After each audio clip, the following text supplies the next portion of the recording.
Eksaktong 8 oras may bubukas na lihim na bintana, at tanging ang mga nagsindi ng tamang kulay ng kandila ang makakadama ng mahika nito. May mga taong nagsasabing bigla silang nakatanggap ng perang di inaasahan, mensaheng matagal nang hinihintay, at mga palatandaang matagal nang inaasam matapos lamang gawin ang simpleng ritual na ito. Isang kandila lang ang kailangan mo, isang kulay, isang beses lang. Walang mahal na sangkap. Walang mahahabang dasal. Ilang minuto lang, pero maaaring habang buhay nitong baguhin ang iyong kapalaran. Kung minsan mo nang hinangad ang malaking pagbabago sa pag-ibig, pera, o katahimikan, panoorin mo ang video na ito hanggang dulo. Dahil baka ngayong gabi na ang gabing hinihintay mo upang umikot ang iyong swerte. Sa kulturang Pilipino, ang mga kandila ay hindi lang basta ilaw. Sila ay mga simbolo ng dasal, pag-asa, at kapangyarihan, ipinasa ng ating mga lolo at lola mula pa noon. Pero hindi alam ng lahat na ang pagsindi ng isang partikular na kandila sa ganap na 8 oras ay kayang magbukas ng pinto na hinahanap ng maraming tao sa buong buhay nila. Hindi lang ito tungkol sa pamahiin. Ito ay tungkol sa enerhiya, sa tamang oras, at sa kulay. Dahil kapag nagtugma ang lahat ng ito, mas malakas ang pakikinig ng universo.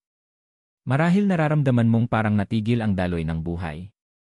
O baka matagal ka nang nananalangin ng senyales para sa pagbabalik ng pag-ibig, pag-agos ng pera, o katahimikan sa puso. Ngayong gabi, maaaring sagutin ang iyong panalangin. Pero magyayari lang ito kung sisindihan mo ang tamang kandila sa tamang oras. Sa videong ito, matutuklasan mo ang kulay, ang ritual, at ang sikreto sa likod ng 8 oras shift. Handa ka na bang sindihan ang landas mo papunta sa isang bagay na pambihira? Ang espiritual na lakas ng 8 oras yan. May mga sandali sa isang araw na mas malakas ang dalang enerhiya kaysa sa iba. At sa maraming sinaunang tradisyon, lalo na sa paniniwalang espiritual ng mga Pilipino, kilala ang 8 oras bilang gateway hour o oras ng lagusan. Hindi ito masyadong maaga. Hindi rin ito huli na. Eksaktong oras ito kung kailan ang araw ay tuluyang nagpapalit sa malalim na gabi, kung kailan manipis ang tabing sa pagitan ng pisikal na mundo at ng espiritual na mundo. Tinatawag ito ng matatanda at albularyo na oras ng hiling, ang oras ng matinding intensyon.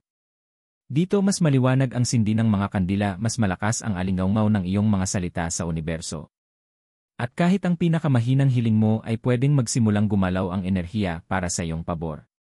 Sa ilang bahagi ng Pilipinas, lalo na sa mga probinsya, naniniwala ang mga tao na ang unang kandilang sinindihan ng 8 oras ay kayang magdala ng dasal mo diretsyo sa iyong mga ninuno. Kaya nga may mga manghihilot at espiritual na tagapayo na nagsasabing, huwag mong sayangin ang 8. Ngayon, baka itanong mo, bakit hindi 9 oras? Bakit hindi 7 oras? Dahil ang 8 ay hindi lang basta numero. Sa numerolohiya at Feng Shui, ang 8 ay sumisimbolo ng infinity, walang katapusang daloy, kasaganaan, at swerte. Kaya nga marami ang naglalagay ng 888 sa kanilang usernames o maasang magiging swerte ang Agosto 8. Sa 8 oras nagsasama ang lakas ng numero at ng gabi. Nagiging portal ito. Isang makapangyarihang sandali upang itanim ang iyong intensyon sa espiritual na lupa na parang mga butong naghihintay sumibol. Kung minsan mong naramdaman na parang ngayong gabi hindi ka magkakamali. Dahil ang 8 oras ay hindi lang oras sa relo. Ito'y sandali ng mahika. At pag sinindihan mo ang iyong kandila sa oras na ito, mararamdaman mo ito. Ang pag-shift. Ang katahimikan. Ang sandaling haharap ang universo sa iyo at makikinig. Simbolismo ng kulay at bakit ito mahalaga. Ngayon na nauunawaan mo na ang lakas ng 8 oras panahon na para buksan ang susunod na sikreto. Dahil ang kulay ng iyong kandila ay hindi lang palamuti. Ito ang wika mo sa universo. Isipin mo ito. Sa mga bahay ng Pilipino, hindi basta-basta ang kandilang sinisindihan kapag nagdarasal. Kapag kapayapaan ang gusto, puti ang hinahanap natin. Kapag pag-ibig, kulay rosas o pula ang pinipili. Kapag pera, kulay berde o ginto ang nilalapitan. Bawat kulay may dalang kahulugan. Bawat sindi may tinatawag na enerhiya. Sa mga sinaunang tradisyon at espiritual na kasulatan, mula sa mga albularyo ng Pilipinas hanggang sa mga mistiko sa ibang bansa, ang kulay ay enerhiya. Ito ay may dalang vibration. At kapag nagsindi ka ng kandila sa isang partikular na kulay, nagpapadala ka ng napaka-espesipikong frequency sa mundo. Kaya itanong mo sa sarili, ano ang gusto mong pumasok sa buhay mo? Gusto mo ba ng kasaganahan na dumaloy na parang tubig sa inyong tahanan? Kailangan mo ba ng pag-ibig, paghilom ng puso, muling pagdikit sa isang tao? Hinahanap mo ba ang kapayapaan ng isip, kalayaan sa stress, o proteksyon laban sa negatibo? Ito ang katotohanan. Maraming tao ang nagsisindi ng kandila gabi-gabi. Pero ilan lang ang pumipili ng tamang kulay sa tamang oras at may tamang intensyon. At sila ang mga taong nakakaramdam ng kaibahan. Hindi lang sila basta nakakapagpahinga. Nakatatanggap sila ng tawag, bigla ang biyaya, at sagot sa panaginip. Dahil ang universo, hindi lang salita ang naririnig. Nakikita rin nito ang iyong mga kulay. Kaya anong kulay ang dapat mong gamitin ngayong 8 oras iya?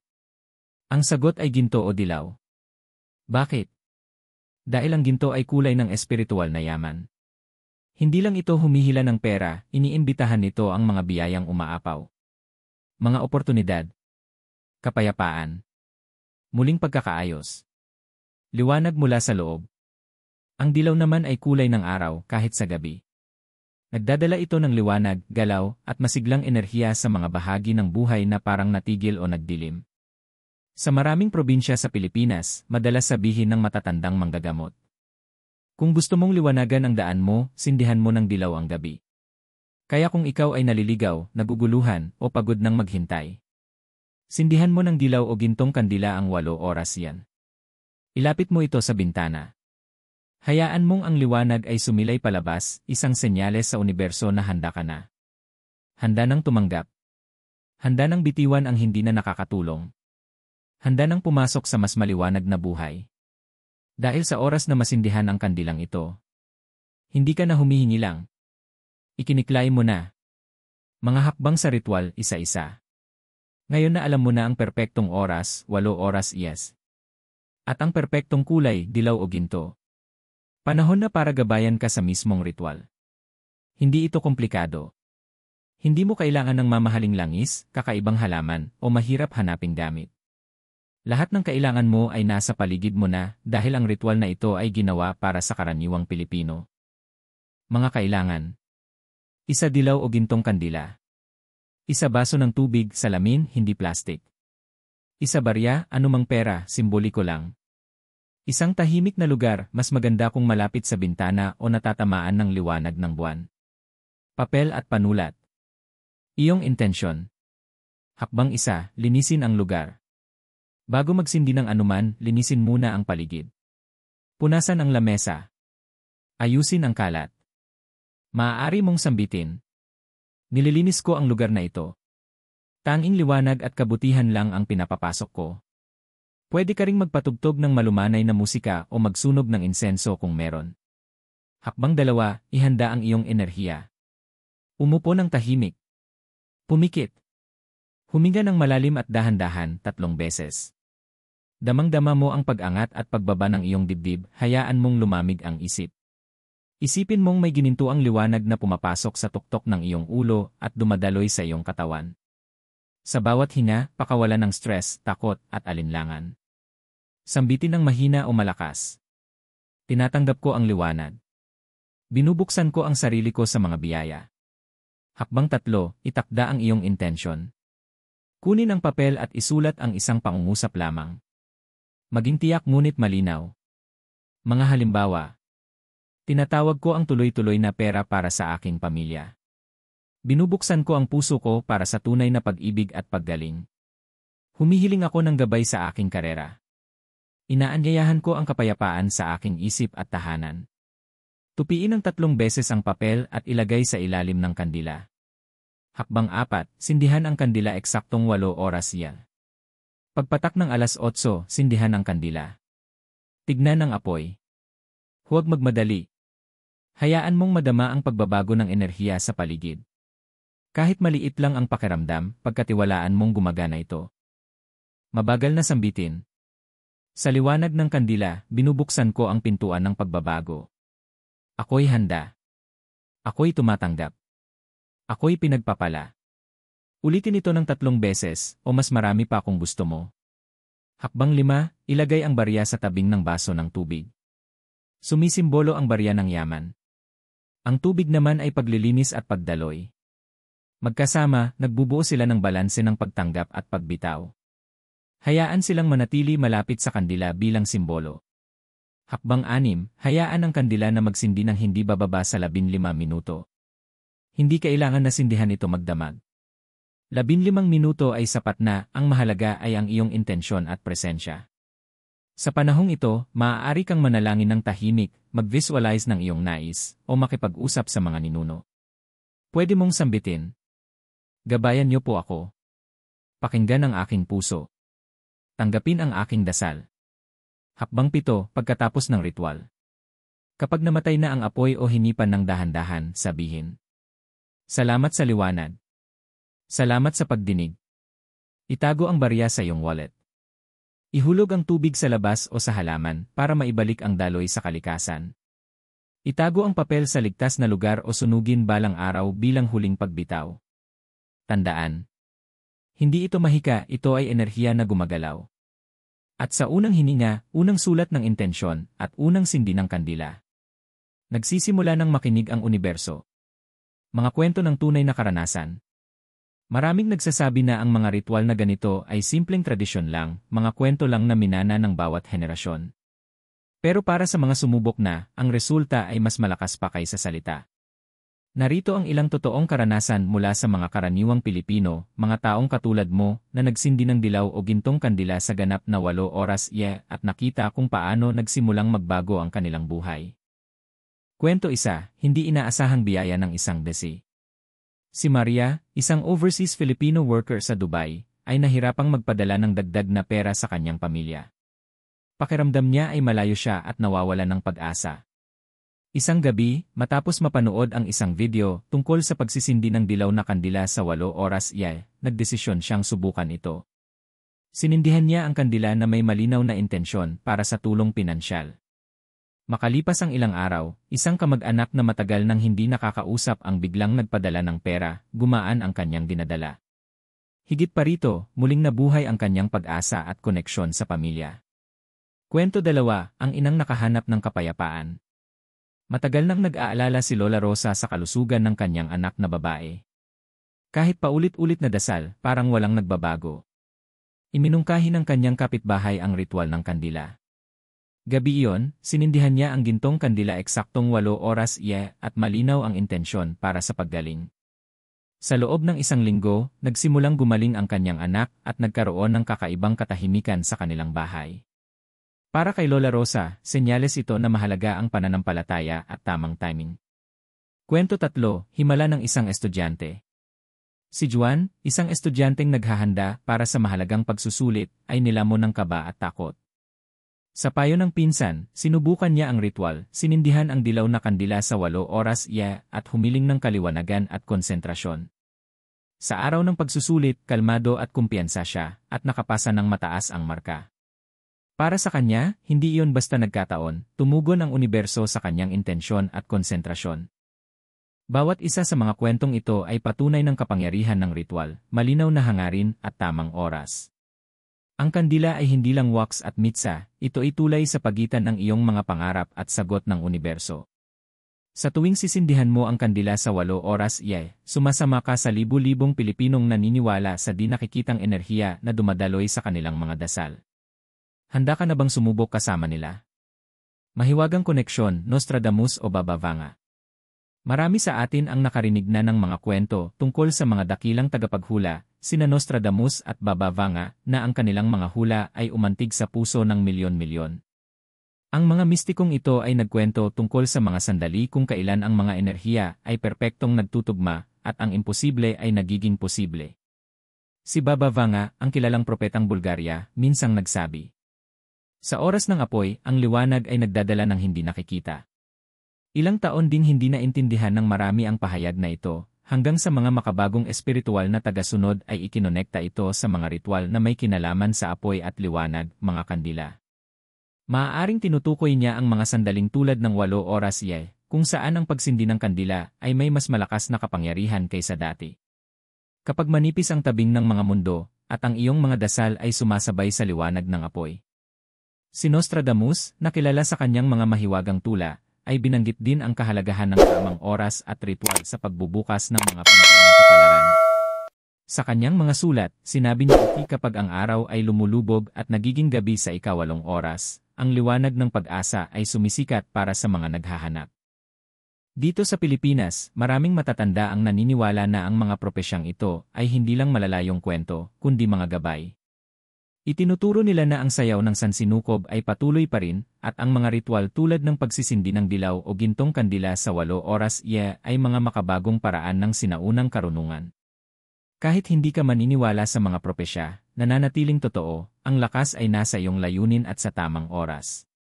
Kapag sinunod mo ang mga hakbang at sinindihan ang kandila sa 8 oras, kumokonekta ka sa mahiwagang Agos, isang daluyong na matagal nang binanggit ni Nostradamus at Baba Vanga. Nagiging bahagi ka ng isang sagradong tradisyon, isang ritual na walang hanggan na nag-ugnay sa nakaraan, kasalukuyan, at hinaharap. Handa ka na bang parangalan ang mahiwagang koneksyong ito? Koneksyon sa Zodiac.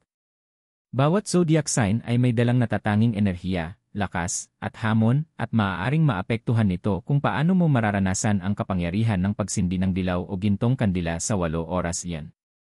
Halimbawa, ang Taurus at Virgo, mga earth sign na kilala sa pagiging praktikal, ay maaaring makaranas ng higit na katatagan sa pananalapi at mga hindi inaasahang oportunidad sa pamamagitan ng ritual na ito. Kung ikaw ay Taurus, maaaring ito na ang sandaling dumating ang matagal mo nang hinihintay na pagbabago sa trabaho o biyayang pinansyal. Ang Cancer at Pisces naman, mga water sign na malapit sa emosyon at intuition, ay maaaring mapansin na gumagaan ang mga suliranin sa relasyon o unti-unting nawawala ang bigat sa damdamin pagkatapos gawin ang ritual.